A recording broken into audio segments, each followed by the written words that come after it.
Hello, my friends in film fandom. Boy, do we have some stuff to talk about when it comes to Morbius, the living vampire. All kinds of promises were made. A lot of them were broken. I don't know whether to be disappointed or whether to be happy in this movie. I gotta be perfectly honest, it's a confusing thing. But here to talk to me about all this stuff is my hetero life mate, Jared Leto. How are you doing today, my friend? Pretty good, since we organically matched shirts and didn't even plan that, so that's a fun tidbit. This is something you ought to know about me and Jeremy, is there is some kind of weird mental connection that him and I have had almost from the beginning. I joke all the time about how when we play Cards Against Humanity, it's like we can be playing with 50 other people, and somehow me and Jeremy always end up with a massive abundance of cards because there is this weird mental connection between us. And no matter what strange card we play, we always seem to know what the other one's thinking. But hey, you got to have that connection with somebody in life, so I may as well be connected with Jeremy like this. It's not, he doesn't just say hetero life mate for no reason. It's, and not just for the Jay and Silent Bob references, but hey, there's something there. Yeah, no doubt. But, let's get right to it. Morbius, the Living Vampire, one of the most anticipated films of the last couple of years, one of the ones that kept getting pushed. A lot of it was because of the pandemic and the fact that theaters were closed for a while, but also because they were trying to rework a few things. But in the end, it got to a point where we were all very, very confident, especially after seeing the first couple of trailers, that we were going to be getting a kick-ass movie that kind of grew the Spider-Verse that Sony is trying to build. Morbius, a very important part of that plan moving forward. And then, of course, in the last week and a half, 2 weeks, Jeremy, it just became... Yeah. The news came out that they had made a lot of cuts, that they were trying, for reasons passing understanding, to distance it a little bit from Spider-Man and the Spider-Verse and all that. So rumors had started to come out, especially from Europe, where they apparently got the movie, I think, a week or so ahead of us, that Adrian Toomes, Michael Keaton's character, was just not in the movie at all. He had been relegated to a couple of post-credit scenes. The post-credit scenes didn't really make any sense in the way they fit into everything else. They kind of did a lot to separate it from the Spider-Verse and not really make Spider-Man such a big part in it. So many confusing things about this movie. I don't even know where to begin. Let's start with probably the best thing about this movie, and that's the cast. Let's go into the two primary people, being Jared Leto as Dr. Michael Morbius and Matt Smith as his friend. God, what the hell is his friend's name? Milo. Milo, that's right. As his friend Milo. I personally think the chemistry between these two is phenomenal. I think it was a great story from start to finish for these guys. A little cookie cutter at the end, a little anticlimactic, but otherwise a solid performance from both these guys to really carry this film. What do you think, Jeremy? Yeah. I'm going to tidbit this now. You can quote me later because I know we're going to talk about it. I know it's just trendy to hate on Jared Leto, but I'm like, look, you can't deny. He's pretty awesome, all right? I know there's other opinions and whatnot, but look, and Matt Smith is always incredible. I was just kind of, I will admit I'll say it now because I have to, because it's bugging the shit out of me. Because when the doctor comes in and asks him, so what's your pain level today? On a scale of 1 to 10, he goes 11. I'm like, nah, because you were the 11th doctor. That's probably not what that meant, but I don't care. That's what it meant to me. But no, he's a crazy good actor. Yeah.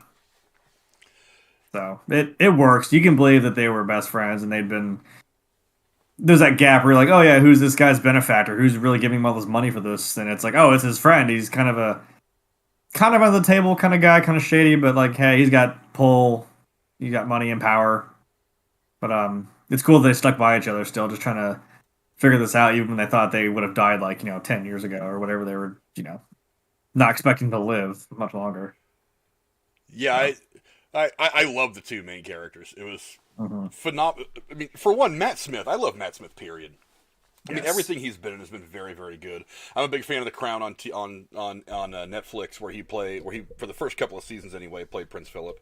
I'm not as big a fan of Doctor Who as you and so many other people, but I've seen episodes of him as playing the Doctor, and he's very enjoyable in that as well. And just about everything he's been in has been great. He has gotten to this point where he kind of carries his own little bit of gravitas to everything he does.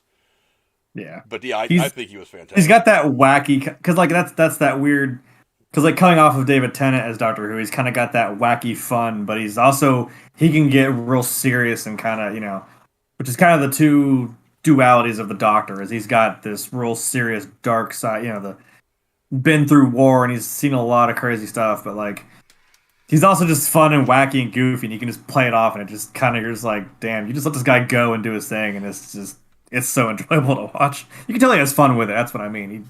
You can tell he's enjoying himself. Yeah, tremendous range too. I mean, he can go from playing the Doctor, Yeah. playing some stuffy aristocratic, royal like Prince Philip, and then play something like this, which he plays Yeah. even before he injects himself with the serum and all that shit pops off in the movie. He still plays a very dark-ish kind of. He's subtle. I like it. Yeah, it is very subtle. He's kind of on the border between light and dark, and he decides. And then when to he go ahead snaps, and you're like, yeah, he decides to go full Yeah. bore into the darkness, and that's when the whole makeup of his character changes. But it was fun. It was great to watch him do his work, and Jared Leto, of course. I mean, he's just good. I mean, I'm with you. I don't understand why people shit on Jared Leto. I mean, not only is he It's because he was in, it's because he was in Suicide Squad, and that wasn't a great. Well, I've always thought that I wanted to see more of his version of the Joker. I was intrigued enough by his portrayal that I was like, okay, I want to see this go further. It probably won't, because DC, that was just when they were having trouble doing anything right. But I wanted to see more. And you're trying to follow Heath Ledger, and I'm like, that's not an easy thing to do, and I know that. True. And I'm like, I'm kind of, even though I'm sitting here, I'm praising Jared Leto for it. I'm like, I feel like what you did to prep for this might have been a little bit much. Well, he is really method. He's like super method. So. Yeah, I know, and I appreciate the hell out of that. Trust me, I know I have an acting job as well, and I don't like to, because I like that it's like, oh, if you say you're an actor, or you say you're famous, you're not really famous. You don't have to say it. I get that. I hate saying it. I cringe at myself when I say like, "Oh yeah, I'm an actor." I'm like, I don't even like saying that. But like, I would like to believe that I'm method. I try to get as into it as I can. But I'm like, I couldn't say that I'm. I mean, I'm not gonna send people dead rats and use condoms and shoe boxes to my coworkers just to get in the mindset. You know what I mean? Like I said, he is a bit off. That might have been a little much. But hey, just like because Christian Bale is the same way. He's a very, very method actor, and I appreciate people who get into it that much because it's that much more believable. Yeah. But let's talk about some of the other cast of the film. Obviously, they have the Jared Harris, who himself is just a legend. This is where I'm gonna start bitching a little about this movie. Oh no, go ahead. Jared Harris is great. He's a legend. Mm-hmm. Again, he was in The Crown for the first season. Fantastic actor every time I've seen him. They made it. This is one of the ones that they made him out to be a bigger part of this movie, and then he just wasn't. It's not that he wasn't significant. It's that his character was never really given an opportunity to carry any scenes except for the one where he dies. And I was like, you got a guy like this who's a legend. He's so good. And you basically gave him one scene to show off how good he is. The rest of it, he was all just background. That was a disappointment for me. He's the first character I don't think they use nearly enough. Again, when you watch the trailers, you see him having conversations with Morbius. Like, is the cure worse than the disease? That kind of thing. You think that he's going to be the one that keeps Jared Leto from drifting off into the darkness. Because look at the trailers, we got the impression that it was going to be Dr. Michael Morbius, who was going to be the one that was walking that line between the light and the dark, and that Jared Harris's character, Dr. Emil Nicholas, his mentor, was going to be the one that kind of made sure he didn't slip off to the wrong side. That if he was going to fall, he was going to fall to the right side, and not be the bad guy.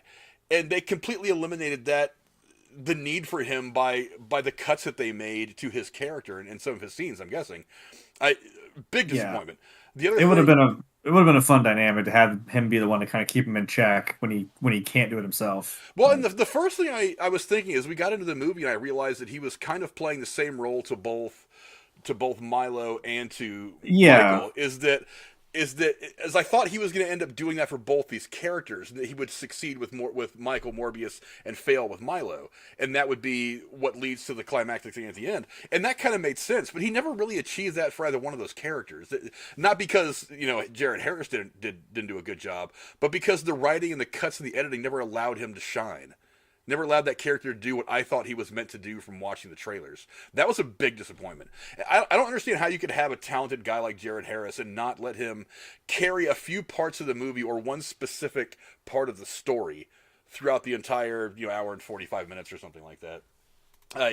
That just really burned my ass. The other thing was Tyrese. Why was he in the movie? He served no purpose whatsoever. It's not just because you're in Fast and the Furious, but stop it. And the problem is not that his character didn't have a lot of promise. It's not that he was bad at it. It's just that he doesn't really play a role. He really serves no purpose to the story at all, other than the fact that he's just a cop that's trying to figure out what's going on. He's a background character, and I don't get it. I don't know why he would come up like that. I get it's a kind of a classic trope. Like, you have something happen, and then the aftermath is obviously that here comes all the police, the CSI, here comes the detectives. They're like behind them, always like one step, trying to like piece it together and figure it out. That's the other problem, is that he did have a big cut from his character. There were still, there was a whole scene in like a forest or something that never happened. There's some interaction in a forest with him and the other guy, the other detective, and you see him. They make a passing mention to it, but there was supposed to be a thing where he had like the weird half robotic arm, but they only mentioned in passing where he's like, look, on the film. Yeah, all he says is like, hey, look, your artificial blood helped save my arm in Afghanistan. I was kind of like, okay, cool, but okay. I'm like, but you actually see it. I'm like, that would have given him so much more weight. Like, if he would have had like hidden under his jacket or something, then he would have like said that line and then like showed him. Because I'm like, if you don't show that at all, you just show him wearing long sleeve button down or a coat, whatever he's got on. He just says that. I'm like, I feel like he's just not toying with him, but trying to suss him out. Which, you're a detective, I understand that. But I feel like but are you for real? Or are you just trying to say it? I thought that was a psychological tactic to get him to think like, oh yeah, like I understand. We have a kind of a connection here. Like, hey, you did something that helped my life out.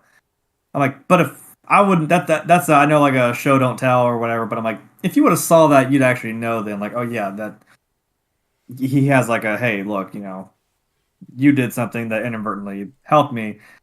It added more depth to the character. I'm just kind of like, yeah, why are you here? Were you in between lunch breaks of Fast and the Furious? You just walk over and say some shit? I don't know. Yeah. I don't know. That to me just, and they even seem to focus a little bit of that again in the trailers. They seem to focus a little bit on his arm and that he was going to be a more significant part of the film, and just for whatever reason they decided just to not make that happen. Now, don't get me wrong. I appreciate the fact that a lot of the focus was on Michael Morbius and in the second half of the movie on Milo, but at the same time, you made a lot of promises and you didn't keep a lot of promises. You kept you made a couple of really big you made 4 or 5 really big promises, and you delivered on one of them. And that was really one of the things that kind of left me a bit dissatisfied with the movie. It's because, look, coming off of Spider-Man, we know that they're building the Spider-Verse. If you're paying attention, you know what they're doing. Between Morbius and Venom, Kraven the Hunter actually just started filming, I think, about a week ago, I've read. So now we've got that coming. We got Vulture back.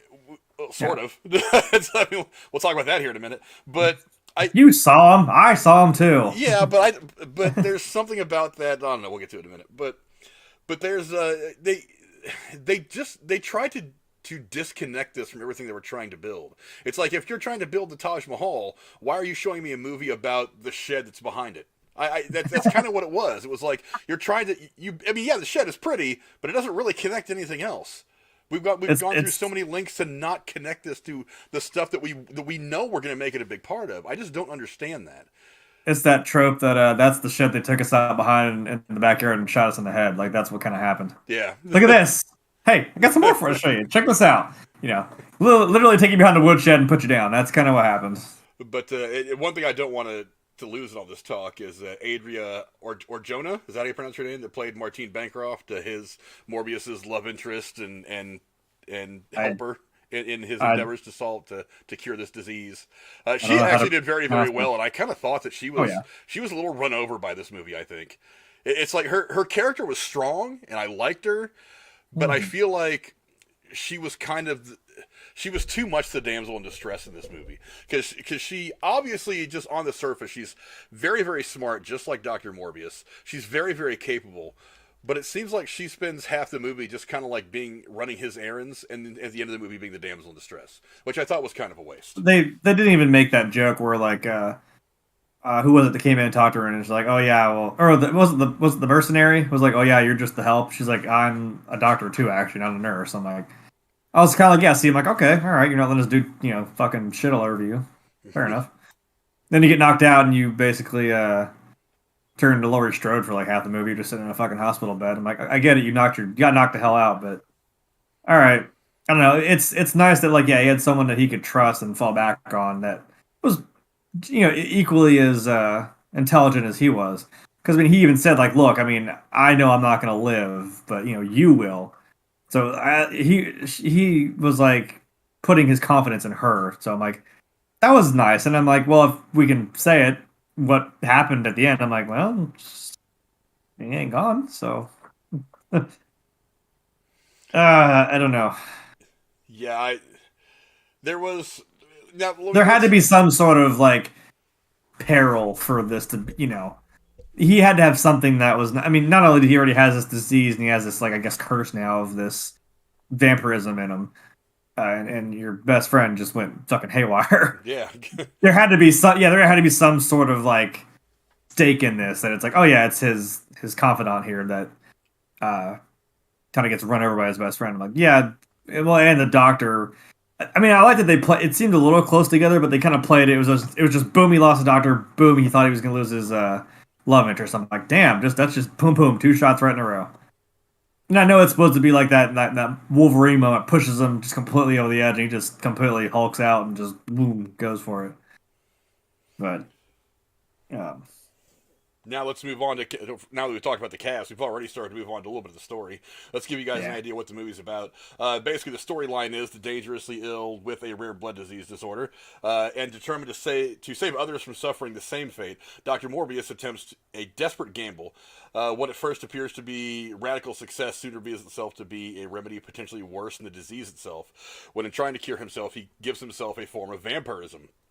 Now, recognizing very, very quickly that this is a bad thing, he goes and talks to his buddy Milo, who is suffering from the same disease, but thinks that everything that Michael Morbius is dealing with is totally worth having the cure to the disease. Not only that, but he goes a little mad with power once he injects himself with the serum. And then, of course, it leads to these two having a not-so-epic kind of final battle, in which Adria Arjona's character, Martine Bancroft, is injured, and the way they portray it in the film is that he has to drink all of her blood and finish her off to get the power to go fight Milo. That was the impression that I was getting as it was happening. And then, of course, at the end of the movie, as everything's playing itself out, the camera zooms down on her body, still lying there on the roof after the confrontation leaves there, and then her eyes pop open, and she is clearly a vampire herself now.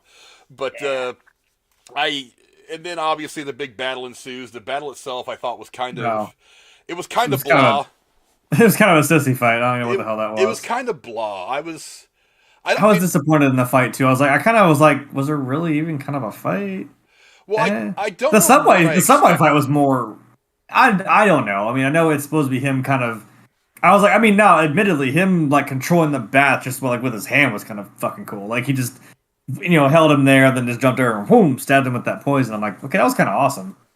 And then it's just a quick, like, he just pulls up a stick or some shit and goes to slow motion stab him. I'm like, that was kind of it. Did you guys even really fight? You had more of a fight in the subway, which I thought was pretty cool. Oh, yeah. And let's not skip over some of the visuals. I mean, the whole flying through the subway thing. At first, I saw it in the trailer and I was like, seems kind of hammy, but it worked really, really well in the movie. And the visual effects were actually fairly strong through most of this movie. There was a couple of them where I was kind of like, I can see some lines here that don't quite work out and everything, but they didn't really take me out of the movie, so I wasn't too pissed off about it. But, yeah, I mean, the way the movie played out, honestly, I'm going to compare this a little bit to the first Thor movie. I thought the first Thor movie was a little rushed. I thought that maybe they were kind of running through it because the next movie that was going to come out after that was going to be Avengers. And they just wanted to get to the big money payoff of the Avengers. And I'm starting to get the same feeling from this. I'm feeling like they rushed this one just a little bit because they want to start running to whatever the hell is coming for the Spider-Verse. Is it going to be Sinister Six? Is it going to be a Civil War type thing? Because Morbius is not really a bad guy. He's kind of the anti-hero, as is Venom. Venom is an anti-hero. So whereas these guys have been bad guys historically to Spider-Man, they're not going to be bad guys in the Spider-Verse. They're different characters. So it's kind of tough to build up to something like the Sinister Six when a couple of these Sinister Six guys, they're not going to be bad guys. I don't really know how they're going to do this. So does it lead to some kind of a Spider-Man version of Civil War where you're going to see Spider-Man, Morbius, and maybe even Doc Ock again at some point, and Venom on one side against somebody like I don't know, whoever, Madam Web. They're doing a Madam Web thing now. They're going to start shooting, I think, by the end of the year. Madam Web, and I don't know, maybe we're going to get another incarnation of Green Goblin or something like that. Maybe Electro's going to come back. Maybe we're going to split. Maybe they're going to break the barriers between space, time, and dimensions again. Who the hell knows? But I mean, I don't really know what they're building to after seeing this. So the whole thing. I know. I'm just. What do you think? What do you think? I mean, I got no ideas at this point. Well, I mean, without just. Because I'm like, really, the big tie is the 2 end credit scenes. I'm like, oh, we're doing the Sinister Six. So we're doing this, right? We're doing it? Because, I mean, I want to say that... Hold on. Was the Into the Spider-Verse... Or, I'm sorry, No Way Home, sorry. Was No Way Home a Marvel movie or was it a Sony movie? No Way Home is a Sony movie. The standalone Spider-Man stuff are Sony films. Okay. That kind of helps in. That's why I'm like, again, remember that person I said a while ago that said like, oh, I know exactly whose universe this is all in and whatever. Or where the symbiote went to. They're like, oh, it's obviously Andrew Garfield. I'm like, okay, how do you know that? And I tried to skim through their life story to get to the fucking point. But I think what I basically caught was that I'm like, oh, well, it's Sony. So it's in that Sony universe, that not the Marvel one like Tom Holland. I'm like, okay, but if that's makes sense, that'd be cool. Because I know we were kind of talking about, yeah, he kind of got... We saw that line of like, oh, here comes the Sinister Six, and they're like, nope, we're going... And I know we've been talking like, give him his third movie, give Andrew his third movie, give it to him. And it seems like no one's really opposing it, so I'm like, are we maybe setting that up? That'd be cool, bring him back. And because that was the only one that ever set that up. I'm like, if we're actually trying to push forward to do that now, that's what I was seeing. Because the only thing we know that, or it could just be Tom Holland, because we now know he's Spider-Man as we kind of know him, kind of that Toby setup where he's in a dingy apartment somewhere listening to police radio scanners, and he's making his own suit, and he's literally the friendly neighborhood Spider-Man with hopefully a Russian landlord just asking for rent. I want that so bad. I really want him to, if you make another movie, please put him in there. God. I'm fighting for that. It's the one Easter egg we all want. Just give it to us. I know we heard. I was waiting for it. I know we heard it for a second. He's like, rent's due at the first of the month. I'm like, was it? No, come on. You can at least give him a Russian accent as a joke, even if you don't show him. And his suit looks a little different. And that's the thing I caught, was another scene that was cut out in the trailers was that big obvious mural that I saw like in that alleyway of Spider-Man, and someone spray tagged the word murderer across it. I'm like, what's that mean? Who did that? What do you mean? Why? And it almost looks like Toby's suit. It looks like the OG one, but I'm like, I think that one that why am I Tom? Jesus, I'm blanking really hard.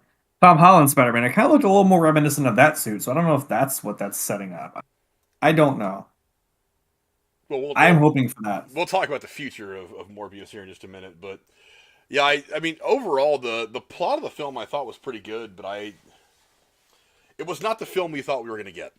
That was the disappointing part. And to be absolutely honest, I'm in this really weird spot of being disappointed in a lot of the film because my expectations were not met in relation to like I said, in relation to what we saw in the trailers.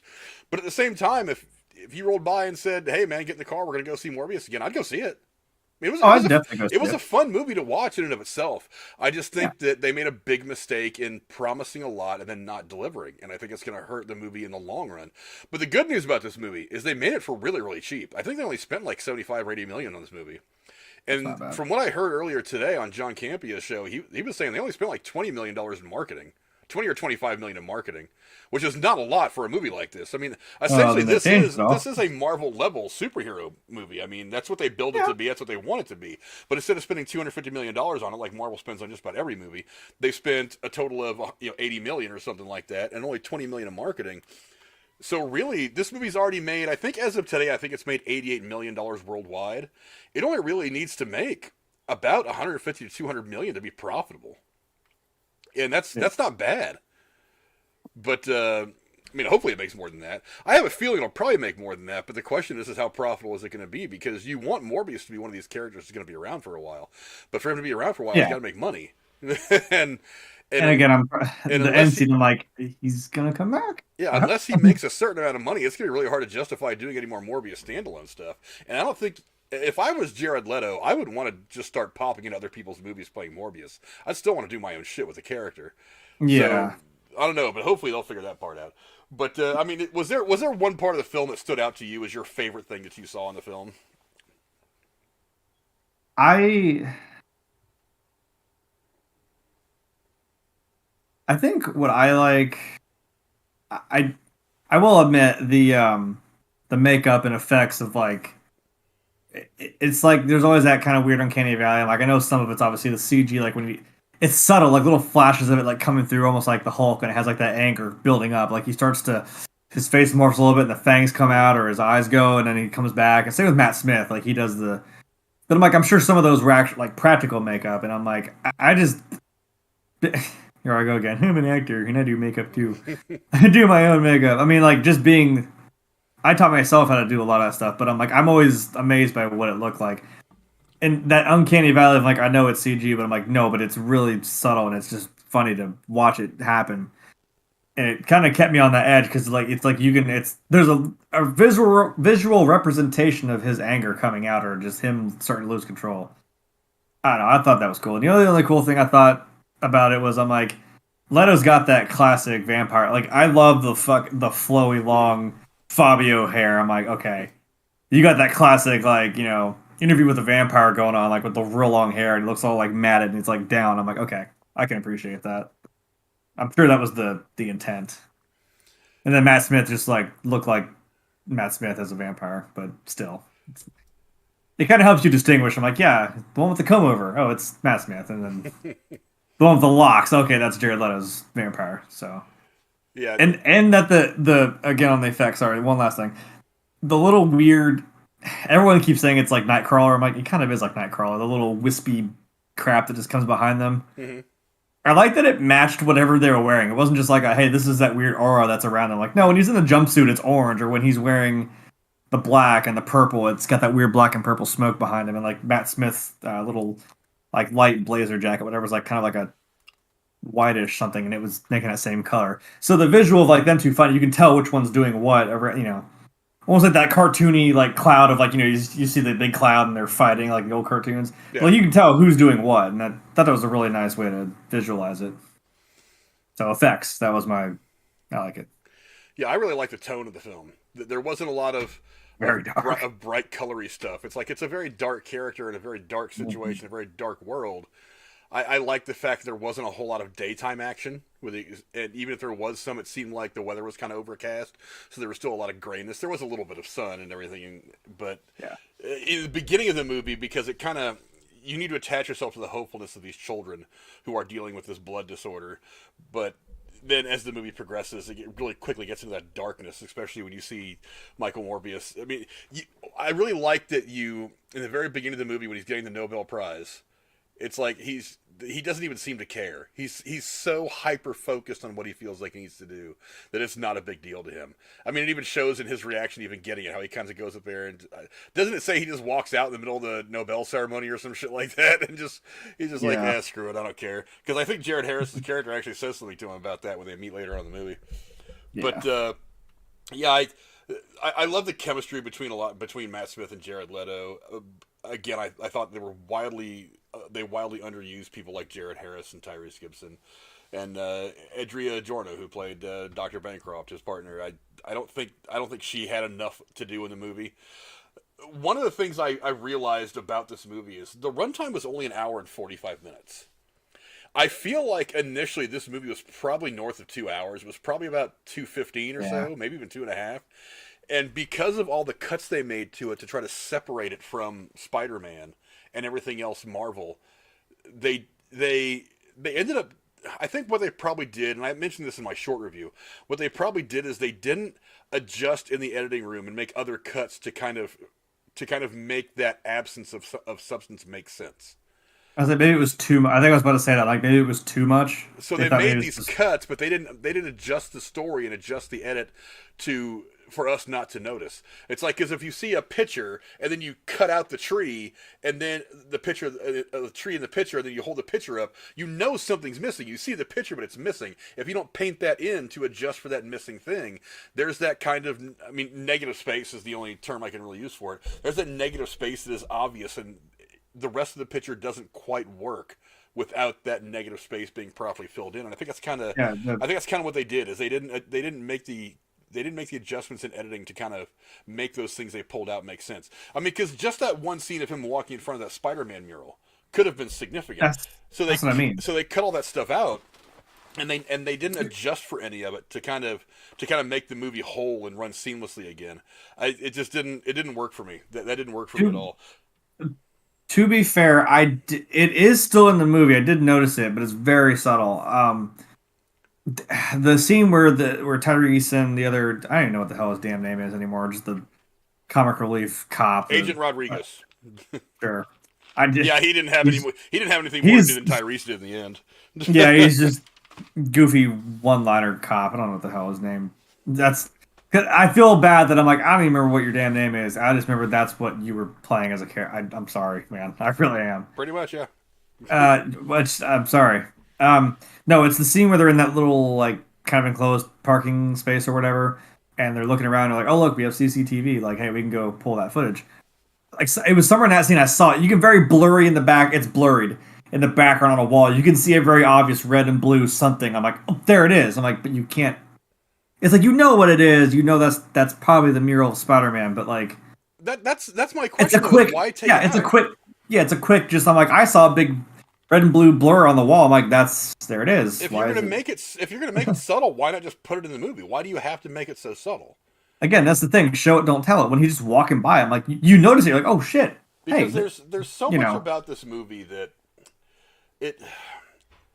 Like I said, I don't understand why they made the creative decisions they made. It's like, okay, you want to do this stuff to kind of separate it from other things. But then they have that reference at the beginning of the movie on the boat where they say, we haven't seen anything this weird since I think in San Francisco. Obvious reference to Venom. You have Michael Morbius. They leave in the fact that he says, I am Venom. And then he says, no, I'm just kidding. But he doesn't even deliver that line the same way. No. Instead of saying, no, I'm just kidding. I'm Michael Morbius. Nice to meet you. It's like, why I was even waiting say for that. I was waiting for that. He was just like, I'm Venom. Ah! And then he's just like, get out. I'm like, you're not gonna, huh? Okay. That was kind of a badass when he. So you know how many bones are in the human hand? I was like 26. I'm gonna introduce these.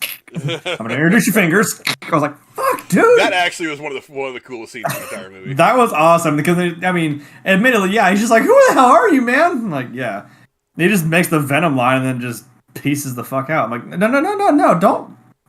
Hey, come back here. Yeah, that was one of the coolest scenes in the movie.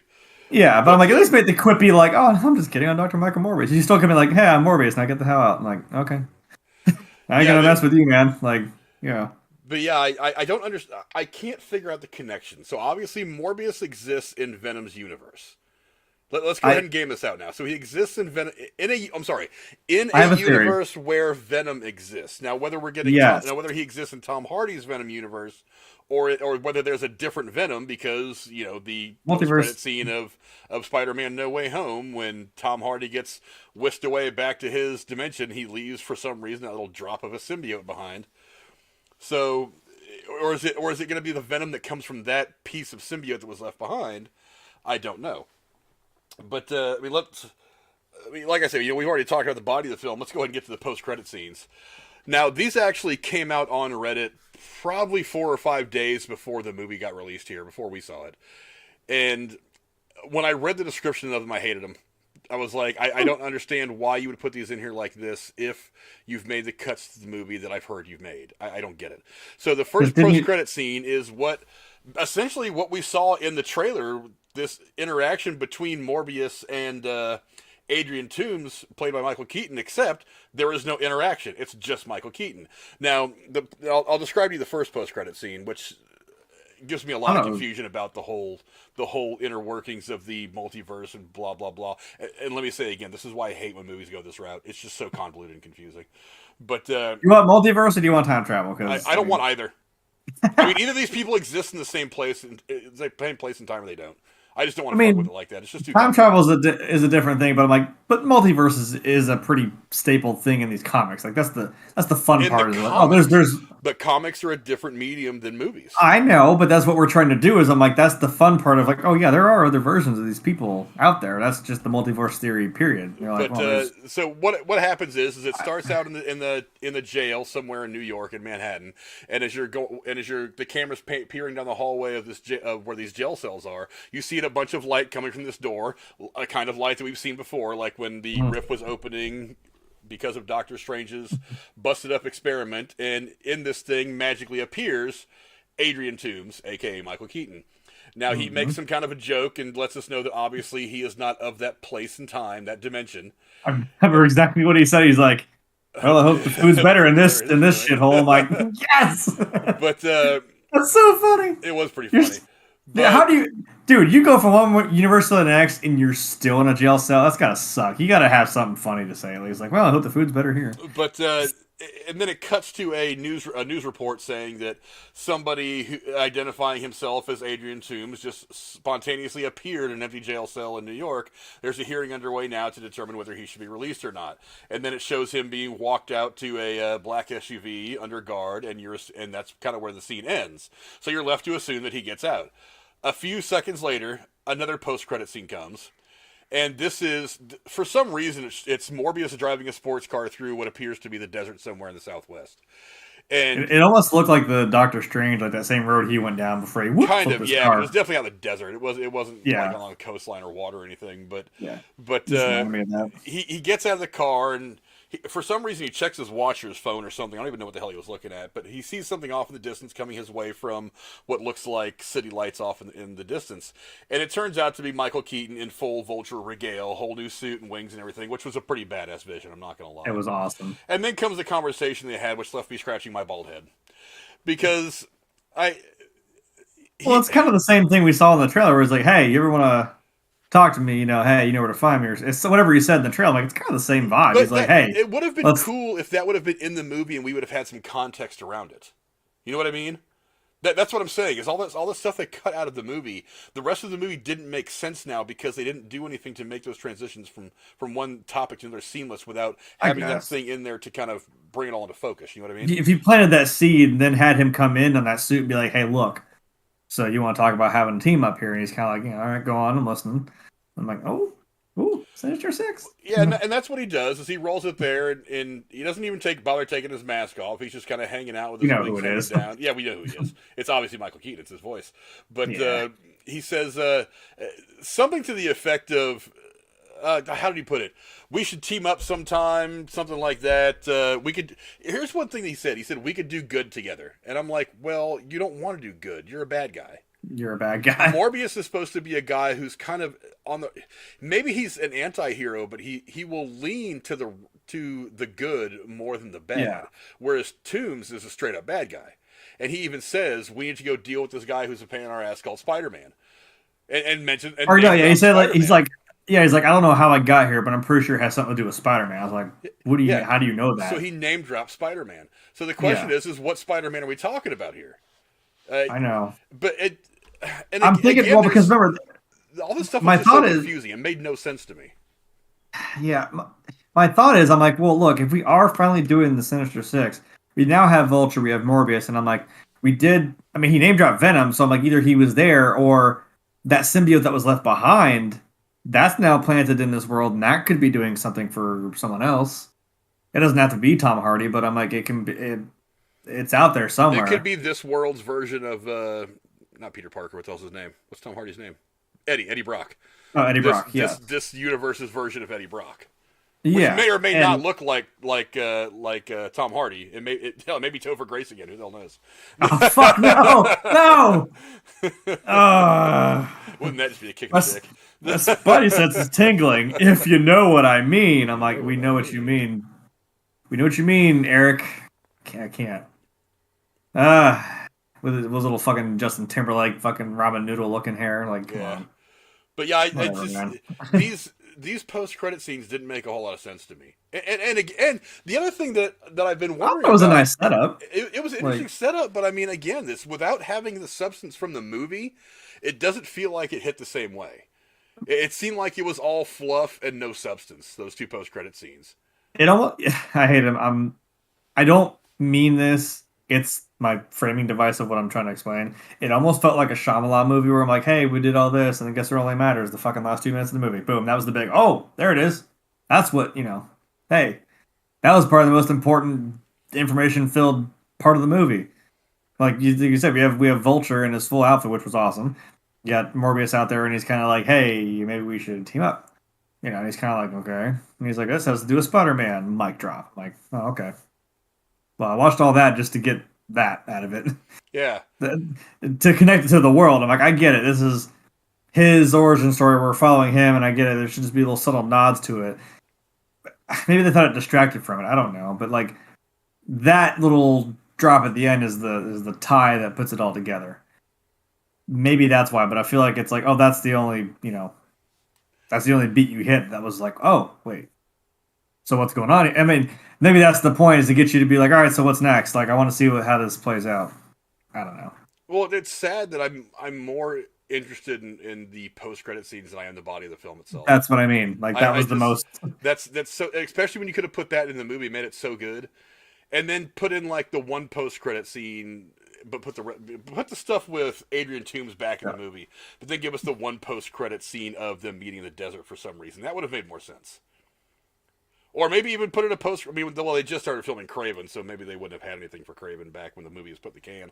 But, or maybe even a mention of somebody named Craven. Now, I will say, I don't know if you caught this when you saw it or not. When he was reading the Daily Bugle, another. See, that kept creeping up more than anything else. That was almost mildly distracting. Every time they had a Daily Bugle in the in some scene somewhere, I'm like, yeah, okay, I get it. So well, this did you exists. read one of the top lines? The other stories that was on the first Bugle he looked at.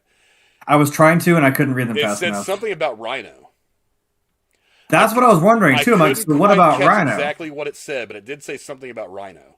Okay, because I was wondering about him. Like, we also need to have him and Doc Ock. So, and I haven't had a chance to watch. Like, I know New Rockstars puts out all kinds of videos about Easter eggs and weird mentions and background stuff. I haven't had a chance to watch that video yet, but there were a couple of things that I caught. The one that really jumped out at me was it said something about Rhino in the Daily Bugle. So okay. So I mean, they're putting out there that these people exist in the world, in the zeitgeist of the Spider-Verse. But someone also on TikTok, also conveniently wearing a full Spider-Man outfit, was like, "Hey, look, I don't mean to alarm anybody. Okay, yes, I really do." He's like, "Did Doc Ock put the arc reactor back when he left? Did he take that with him?" It's time to panic. I'm like, "Oh shit," because they're like, "Well, like if Venom can leave something behind in that world, who's to say that Doc Ock didn't take something back with him to his?" I'm like, true. Well, and that's one of the questions. So I'm like, could that be? This. I'm like, hey, if we get more Alfred Molina, I am not mad. Oh, I wouldn't be mad either. But that's one of the questions that's being raised by all this. Is what we saw in Spider-Man: No Way Home is that a lot of people were coming into Tom Holland's universe, but then once Doctor Strange did what he had to do and sealed everything off, that all those people went back. It would appear now if Adrian Toomes left one reality to go to another, he would have had to have left Tom Holland's to go to this one where Morbius exists. So he's obviously not in Tom Holland's dimension anymore. He's in someone else's dimension. So the other two Spider-Mans that are left that we know of are either Tobey Maguire Spider-Man or Andrew Garfield Spider-Man. I think it's Andrew. Unless they're actually going to do a Miles Morales thing. Ooh. Which I don't think is going to happen. I think they're killing Miles Morales, the animated stuff right now. And you've got Spider-Man Across the Spider-Verse Part 1 getting ready to come out later this year. So I really don't think they're going to And I forget how soon Part 2 comes out, but I really don't think they're going to rush to get Miles Morales to the screen. I think they want to try to get as much mileage as they can out of Tom Holland. Mileage. Yeah, as much mileage as they can out of Tom Holland, and then as soon as Tom Holland's ready to go, that's when they're going to say, okay, we're going to go ahead and start.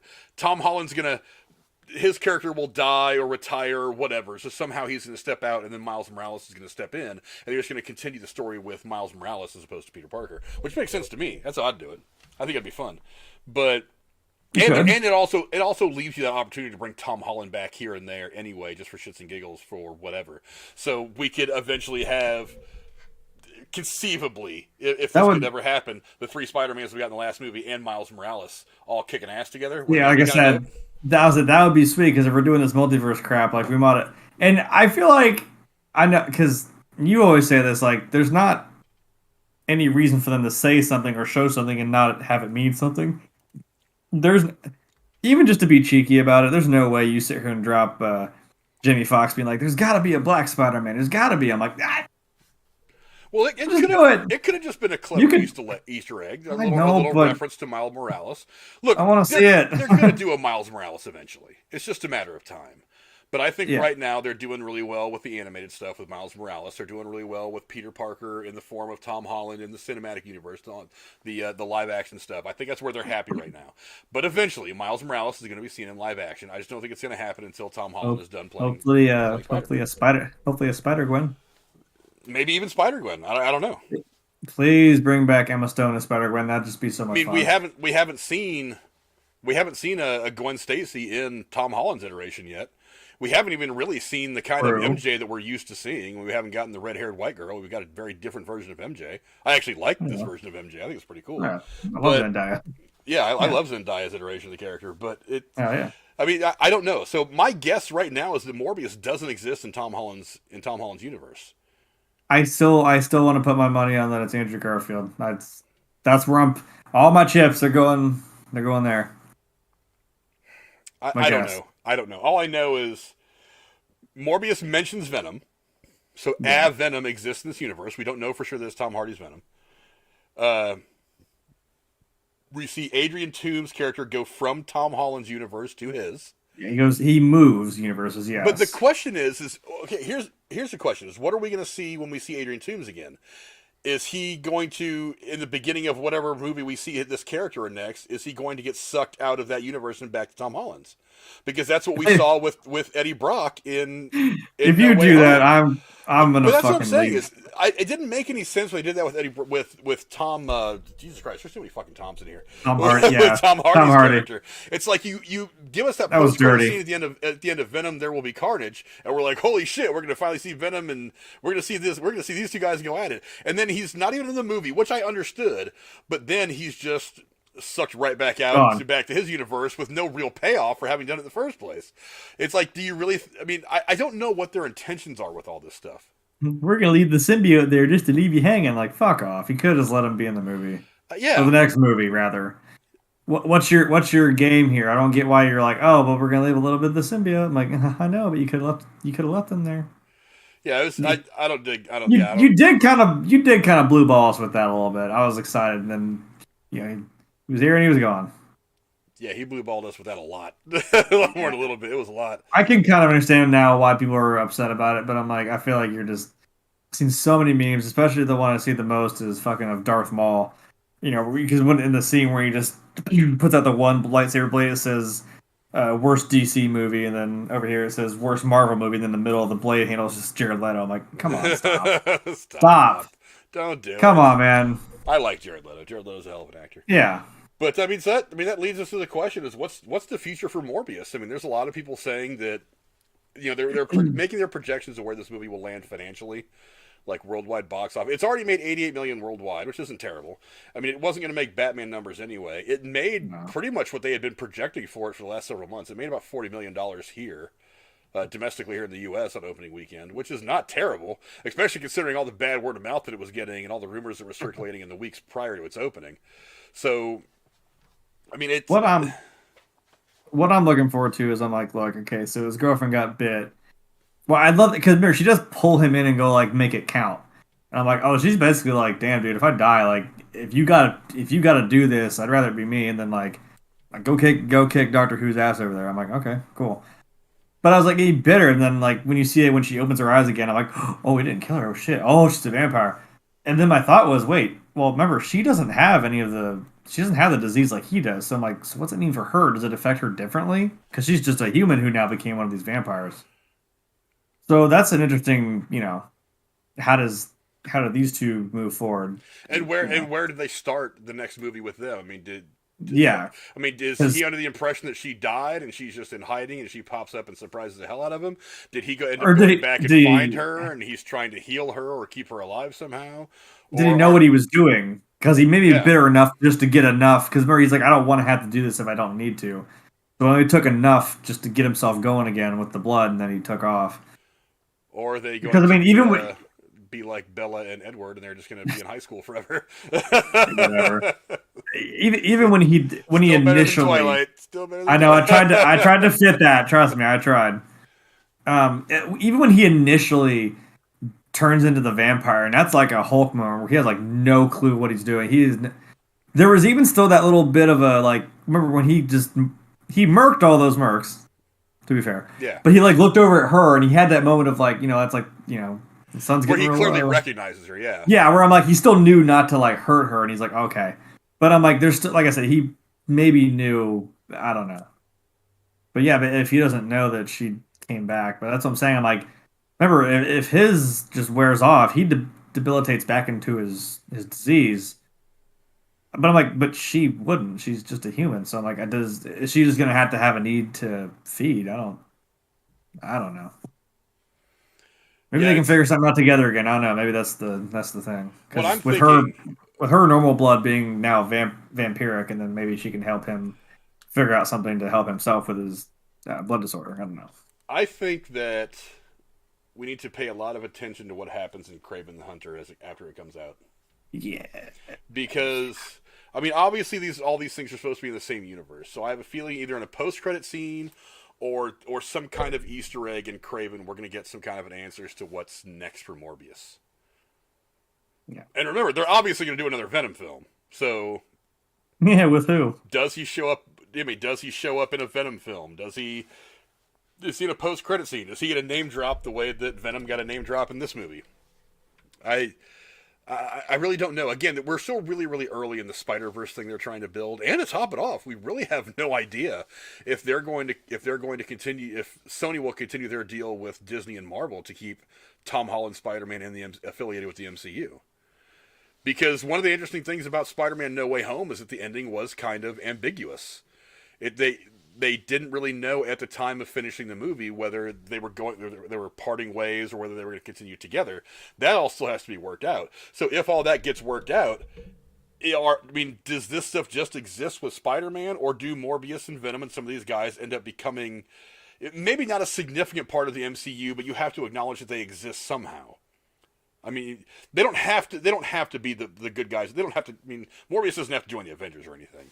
He can kind of do his own thing, and he can really just be a part of Spider-Man's individual shit.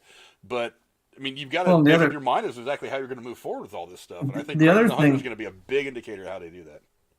the other big thing is I'm like, well, what's really the whatever this phase is that we're in now? What's really the? I mean, I guess getting set up. What is the? I guess the threat right now, is it going to be the Sinister Six? Or is it? I think when they were suggesting with I actually didn't. I still haven't even seen Hawkeye, but at the end of Black Widow, I'm like, are we suggesting that what's her face is going to make the Dark Avengers? Like, what's you know what I mean? Like, what's the threat right now? What's the build up right now? It's the crisscrossing of universes, which I mean, to be fair, is kind of cool. It's like, yeah, you get these other threats from other universes, like we saw in Spider Man. But I'm like, because the joke now is just like, well, we don't know what's gonna happen. We don't know what could come through. I'm like, right, but do you know? Because I sure as hell don't. Yeah, I'm like that. The only real, like I said, the only real threat that I'm seeing that's a thing is like, yeah, maybe the Sinister Six and maybe the Dark Avengers, but I don't really know what else is the other than trying to clean this mess up with this, multiverse going out of whack. I, I don't know. There's got to be something to fix or fight against or whoever's trying to right these wrongs. Then again, we don't know what Doctor Strange is doing yet. So he's trying to sort that mess out But you too. see, but that's the thing is, I don't think Doctor Strange is going to answer any questions for Morbius because Doctor I think Strange he is wants firmly more. MCU, and Morbius is strictly Sony. So I True, don't but I'm like, I don't imagine that Doctor Strange is going to address Morbius at all. no, but I mean, like the point that you're saying, as in the movies, they're suggesting that that's what's causing some of this stuff. Like, that's why all of a sudden Michael Keaton booped over to some other universe. Like, oh well, I'm in this jail now. Like. Well, there's the post credit scene right there. Is that what's his name? Fucking Michael Keaton gets sucked back into the universe in a post credit scene of Doctor Strange 2. And then we're all just like, what the hell? Again? It's like, That's why are strike you two, teasing us guys. with this? That's strike two. Just commit to it or don't. Like, come on, don't do that. No, Don't get our hopes up and then do that again. Now, the only thing I can defend with this is again, I'm like, I know now it was like, oh, they wronged us. They said the wrong thing. They led us on. I'm like, okay, but you realize they did that, understandably, with the game. Wow, I'm ahead of myself. With a movie like Endgame that has that kind of gravitas, I'm like, yeah, the trailers had stuff they filmed that they didn't put in or didn't even use. I'm like, yeah, they're not gonna show everything, and they have little candid shots of them walking down in their little Avengers suits. I'm like, not every bit of that happened. I'm like, yeah, it's not like they haven't done this before, where they kind of lied to us. I don't know. They, I guess they even did that with Walking Dead. The whole big thing when, oh my God, who did Negan kill with the bat? I'm like, guys, he killed Glenn for sure. Come on. Even if you don't, like, come on, the comics, that's a big, he did. It's not, oh, well, no, maybe he didn't, or listen. People have, like, they're like counting eeny, meeny, miny, mo with everybody. Like, no, it lands on this person. I'm like, Negan doesn't give a shit. He's just gonna, whoever he wants, I'm like, he's gonna end up killing Glenn. But they filmed, like I said, to protect that, they filmed everybody the same way, having a death scene getting smacked with that bat. I'm like, right, because anyone who sees someone on set or they see them, just to keep it under wraps, a big moment like that. Now, eventually they did use all the footage in kind of a clever way, not to waste it. They had, because like when he tells Rick, like, remember, he's like, think about what just happened and what could still happen, and Rick's having like horrible like little flashes of like, oh my God, what if everyone getting bashed with the bat? He's like, that's the threat. He's like, oh yeah, anyone else could die at any time. I'm like, but no, it's not like this hasn't happened before. So again, I think it's only because it's trendy to hate on Jared Leto. That's why everyone's like, oh, they lied to us. I'm like, kind of. Did they? Well, the though? filmmakers lied to you. Don't let that take away from Jared Leto's performance as Michael That's what I Morbius. mean. It was like, fuck Leto, it's his fault. Like, no, it's not. He's an actor, okay? He didn't do this, okay? Yeah, actors don't make the movies; they act in the movies. Generally speaking, they don't make the movies. They make the movies, but they don't make the movie. They are an Yeah. ingredient in the movie, but the chef is the Yes. director, the producer, and other people. Those are the ones that put it all together. And then you got the little fucktards that are the studio, and there's that. So, But yeah, ultimately it all comes down to you guys. I mean, go down in the comments below, let us know what you guys think. Did you think Morbius was a solid movie? I thought it was a good movie. It did not deliver what I was promised in the trailers. It did not meet some of my expectations. Again, I try not to go in with my expectations being my demands. But can't even trust trailers anymore, though. yeah, but again, I mean, we saw what we saw in the trailer, and we thought we were getting one thing, and we got something very different. Still very good, but still very different. That's that unfortunate thing, Frank, where you kept saying it like that one week. You're like, if it's got a kick-ass trailer, like, I'm like, yeah, but now they're just straight up. You can't even believe anything you see in the trailers now. So now it's like, well, I'll wait till the movie comes out now. If nothing else, the trailer was fire. It was.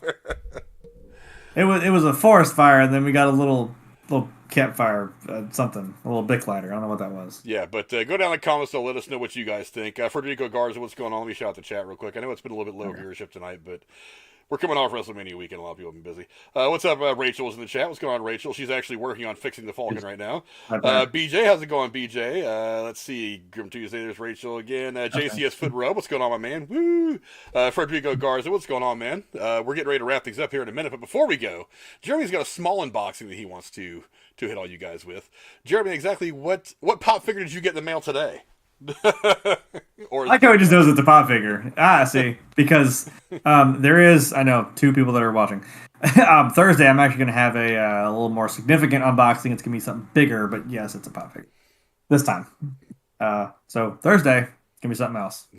Pretty awesome. Actually, I have 2. I didn't make a trailer. I'm not going to lie to you. I'm going to tell you right to your face. I actually have 2 unboxings. Rachel actually has one that she wants to do as well, a little small one. Can you hand me that box, please? Yeah, she's literally right. She's been trying to fix this Falcon, and still, I don't know if you, I, I don't know if you got any further than I did because it still looks wrong. I don't know. I tried to fix it. Like I said, I looked at a guy that I watched review this thing, and I looked at him. I'm like, no, his is it's like together, and that is literally lined up. It's not offset. Like I don't know what the fuck. Sorry, you'll see on Tuesday tomorrow if it doesn't work. Because we still got the last little plates to put on. If those don't fit, we'll know something's not right. Anyway, bye. So, I made a comment. I love how I already know what I'm going to roll with my little segues and crap. So with this being, my mom said like, yeah, don't tell anybody I got scared. She even looked at, I hate that I watched the movie. I was just watching like this. But she's like, "You're so jaded." I'm like, "I know. I've seen so much. I've seen so much shit." And she like something happened. She'd be like, "Ah, shit." I'm like, I've seen movies where people get chopped in half with a chainsaw. You really think this is gonna blow my mind? I know. Yeah. Like I said, when he was just breaking dude's hand in like 12 different ways, I was like, "Ah, shit, dude." That kind of got me, but I was like, I don't know. I was just more like, "Ooh, this is cool." I was kind of entranced by it. Like, yeah, it was nice. And vampire, and he just turns. He's like, ah, and it's like, gosh. I was like, oh shit. I'm just sitting there like, that was cool. I don't know. So, like I said, I mentioned like it was. Well, yeah, you haven't seen. Yeah, Mom's like, I'm new to the. I think she meant to say new to the stuff like that. Yeah, you haven't seen it. Seen as many horror movies as me, and also again, I work in the haunted house, so it's. Yeah, I can't. You really don't think we screw with each other like in the off season or even when we're down there. So it's kind of you're always under guard. You're not really trust me. You just kind of have to be that way. But with it, I said like this was almost kind of borderline, almost like a little horror movie, which I kind of like. I like that vibe since it's vampires. There was a few horror elements. Not so much in the graphic nature of the film, but a lot of it was in tone, kind of not the filter. I don't think that's the right word to use, but just kind of the overall tone of the film. It did kind of have it had a bit of a '90s horror film, which I always thought kind of like the '90s gore. The visuals weren't terrible. Yeah, when he runs by and like rips the dude's throat open, I was like, oh yeah. And he tore some guys apart. That was kind of awesome. But, yeah, no, like I said, with this being, hey, Mom, I keep telling you, do you want to watch the original Texas Chainsaw Massacre? It's actually not as bad as you think. Trust me, it's actually the visuals are actually fairly tame for today. It really is. Back in that day, though, holy crap! Oh, yeah. Yes, because nothing like that had been done. But no, by today, no, trust me, we've seen worse stuff in some of these movies. We've seen worse in like Walking Dead. Like, no, trust me, it's. I love that joke. I even had to stop and think. This is my favorite horror movie. I had to stop and think about it. I'm like, oh yeah, you actually don't see anyone killed by a chainsaw in this movie. I was like, you're right. You don't actually see anybody actually get. It's implied, that, but I'm like, not, But again, speaking of the fact that this, it's kind of like a horror movie, and have a darker comic book thing. Speaking of that, one of my new favorite things, because it's Frank, I even told you to look this up. Some of the new 52 stuff in DC with like the Batman Who Laughs and stuff like that. It's straight up, it's just about borderline horror now. So that's actually what I got, and I think it's one of the coolest damn things I've ever seen. Is they have that new 52 Joker where he has like the dude's face over top of his, nice, like with the like little wires coming out of his mouth, like holding it to his head. There's all two different eye colors and whatnot. Like, yeah, like I love it's from the Death of the Family comic, I believe, yes. And I love that they have the little like on the back, like him kind of in the straight jacket, just sitting in the chair. If I can get that to focus, there we go. Yeah. Yeah, it's kind of cutesy because it's a pop, but I'm like, but if you look at some of the visuals and the graphics, oh yeah, and the comics, it's like there's this, like Robin looks the same. He looks like kind of the classic Robin. He's got the red with the yellow symbol, and he's got the mask on. He's like this Joker's like in Robin's face. I was like, oh my god, Jesus, it's terrifying. I love the joke that his little name text is Joe instead of Joker. He's got a bloody ball-peen hammer in his hand. Yeah, no, this is some cool. So that was mine. That's add to the because I had the Batman Who Laughs up there, so that'll go perfectly well with that. since I'm, I like Batman and I like horror, so I like where this comic series is going. You have something. What's going on? That's okay. Delay. Just make it your turn to Okay. you want something? All right, Joel. Sorry, I'm not all glamorous this time. Usually, You see, I have to look at me and him like glamorous. this is an upgrade. What do you? Come on, man. Anyways, so I have the Five Nights at Freddy's. If I can get it to focus. There we go. Yeah, you gotta fight the light. There we go. So it's the Five Nights at Freddy's security breach, random little pop figure from the They're little game. small pops. And on the back here, there you can kind of see it, the probabilities and of which ones you get. So we have already the normal Freddy and then the neon Roxy, Yeah, which is like right there. I don't know if you can see it or not. you got a Good luck. Chica too, right? Yeah, I think so. And a Chica. And what was the other one we got? I thought. I don't remember. Because we bought. Okay, 4 hold of on, because these. I can. Yeah, I had a normal Freddy. This weird. Clamp. We also bought. No, we bought the ones from the AR game or the VR game. That That's might a different collection of. because it was a Five Nights at Freddy's different. ones, Yeah, because we didn't have. Okay, Yeah. so this will be So, the third one in. This is also Cora. If you're paying attention, we're You're here. opening these. I'm opening the pop box. These are pops, and we're opening them because we kind of have to. We don't have a choice. But that we do. This we don't. I have to open this. To find out what it. To find out what it is, we have to open it, and we've already opened. This will be the 5th one, so leave us alone. Right. It's happened. Yes, it is. The one that it's she's here, fully yeah. un- Been fully unboxed. Yeah, because like they're in the box and then they're in the little. Yeah, they're in a box and then like a tinfoily bag, so you can't really see what it is. So this is like, I know what this is. This is genuinely, we have no idea what this right. is. We have no idea what's in here. Thanks for that. You're welcome. I didn't know where to put it. Like over there with the trash. Yeet. On the Falcon. It's plastic. It's not gonna. Falcon. Anyways. More fun. So, I think you'd have to. yeah. I'm So. kind of excited. I don't know what it is. No, we don't know what it is. If you get the shiny Freddy, I'm gonna freak out. Right. The Shiny Freddy is Shiny Freddy, I think, the 1 in hardest. 72. That's one of the hardest ones. Oh, the black bag. Okay, Yeah, I thought it was black like bag. like So we don't tinfoil. know what's in here. I like how we're both wearing black. Right. You You can't can see. totally see this bag. Yeah, against this Morbius background that's also black. Okay. Yeah. So we- Oh boy. Ooh. Oh, nice. It's Monty. It's Yeah. neon. It's neon Monty. It's the Neon Monty Gator. Hell See yeah. if That I makes can sense. That's kind of see fun. the makeup. Yeah.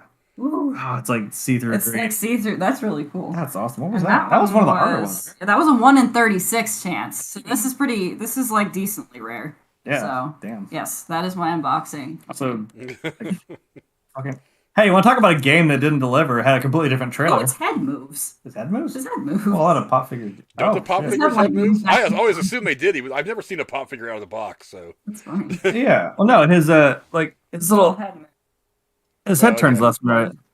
Well, like some of them don't. There are ones that are bobble. You can see the spring. It's a Yeah. bobble, but his head just turned. I don't know. Weird. He's anyways, not gonna find out, so I don't really Yeah. care. We have unboxed a Funko Pop on this channel now. So There, Cora. there's that. Right. So there. Right. So there. Okay. Thank you. Bye. I was gonna say, actually, talk about that game. That game had a trailer that had nothing to do with anything that was in the game. Voices, characters, completely different story, like nothing. So I get it fits the theme because that game was absolutely nothing like the trailer. It's like a year apart or some shit. The theme is promises not kept. And all I keep thinking again from the video game side is, yeah, No Man's Sky. Promised You could a probably lot, come up with a and it list of a didn't lot of happen. video games, in all fairness. They promised a lot. I know, but the big ones Probably, like that. probably that- the last 3 or 4 Call of Duties. At least. We know what we're getting into. It's Call of Duty. We just keep going back. It's like that abusive relationship. We just keep going back for more. I went back to PUBG. I had that meme where the guy's like, it's like, hey, yeah, PUBG. I can't forget about you. That's I have gotten so many wins. So, it's been fruitful. I'm sorry, go ahead. Go ahead and find. Are you gaming? I mean, that's a good place to stop right there. Is where can the folks find you on the internet? Are you back to gaming on Twitch? Yeah, I was going to say that actually kind of does segue into that. And you were about to do the outro. Yeah, because, if I haven't said it a million damn times, I'm going to say it again.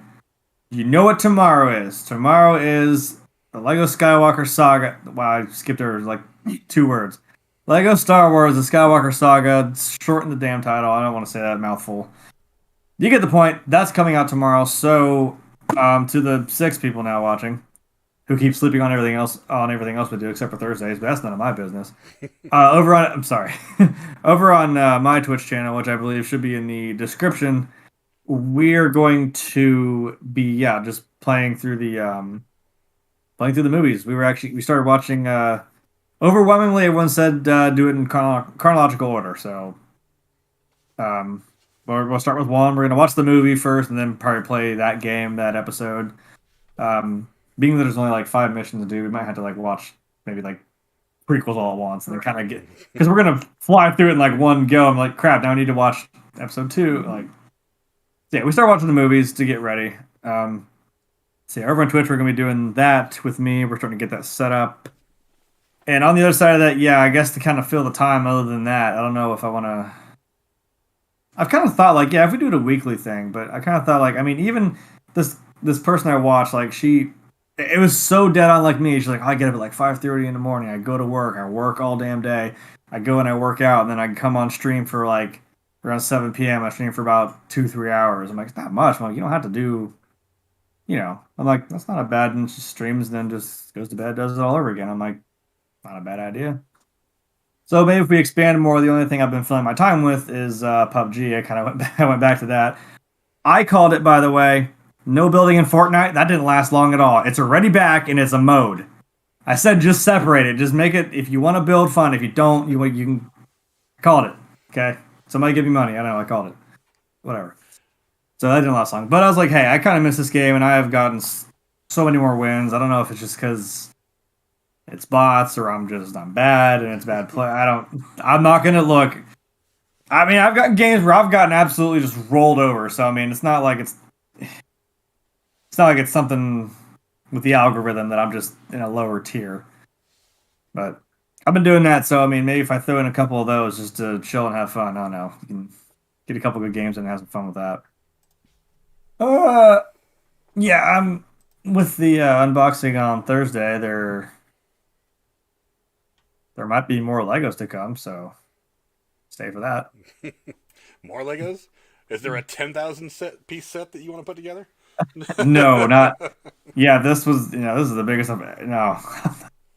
I would say I don't want to do this again, but I mean, I can't lie. I would definitely do something like this again. No, it's not. I think it's only like 1,000.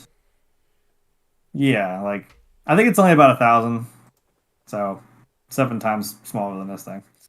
But it's pretty cool. So that's my only hint. Is I'm like, there might be more. I might do a little quick one-off stream again of building whatever that is.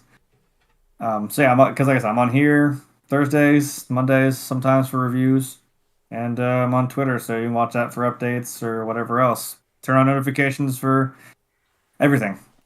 That just makes it easier, so I don't have to keep hounding you all on every social media.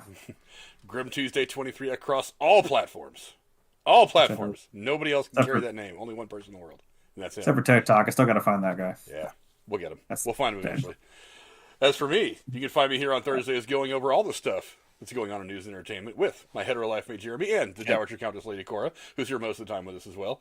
You can also find me Sunday nights at 9 o'clock over on the Derailed News and Podcast, going over all the other crazy stuff that happens in the world, more of the news-related topics.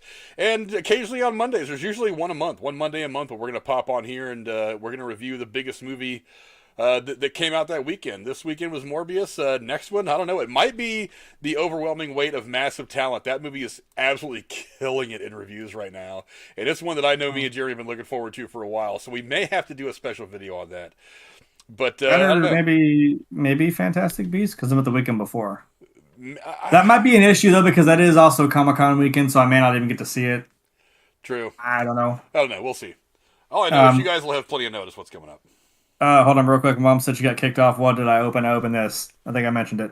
The creepy-ass New 52 Joker with doing some Texas Chainsaw wearing someone's face.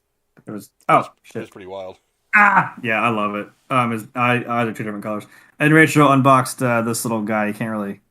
It's Montgomery Gator from Five Nights at Freddy's security breach.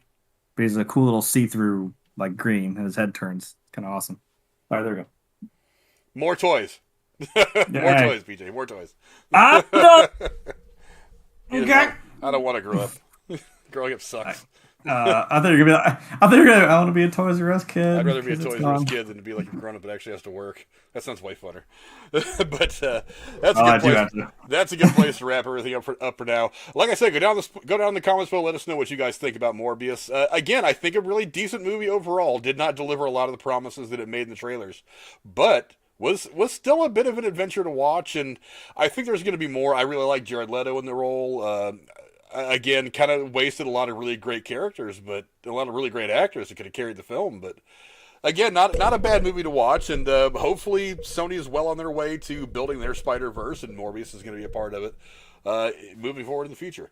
But again, it's all up to you guys. Let us know what you guys thought of Morbius. We're going to cut out of here now. Again, not too long of a review. Again, the movie ended up not giving us exactly what we wanted, so there wasn't as much to talk about as we kind of anticipated that we would have. But go check out some of our other videos. We'd appreciate it. Share it around. Also, don't forget, we're on our road to 500 subscribers. 500 subscribers means we're going to do a charity stream where all the donations that we get are going to go to the Abandoned Pet Project, which is helping to nurse animals back to health and get them rehomed. A lot of people who went out and bought companion animals during the pandemic are now returning them to shelters or just abandoning them on the streets. Some of these animals are getting beat up really bad, getting injured by other animals, hit by cars, whatever. This organization works with a lot of veterinarians all over the country to try to help nurse these animals back to health, get them out of the shelters where they will most likely be euthanized, and to rehome them with some loving people that want to care for them for the rest of their lives. So that's what we're going to support for our first charity stream. Once we get to 1,000, we'll probably do another one. Maybe every 500 we do one. But the faster you guys put us all out there, show us to all your friends, we can get to all these charities and help them out a little bit. Thank you guys very much for coming and hanging out. Thank you very much to my good friend, my hetero life mate Jeremy, for coming and hanging out with us and for being great as always. And we will see you guys next time.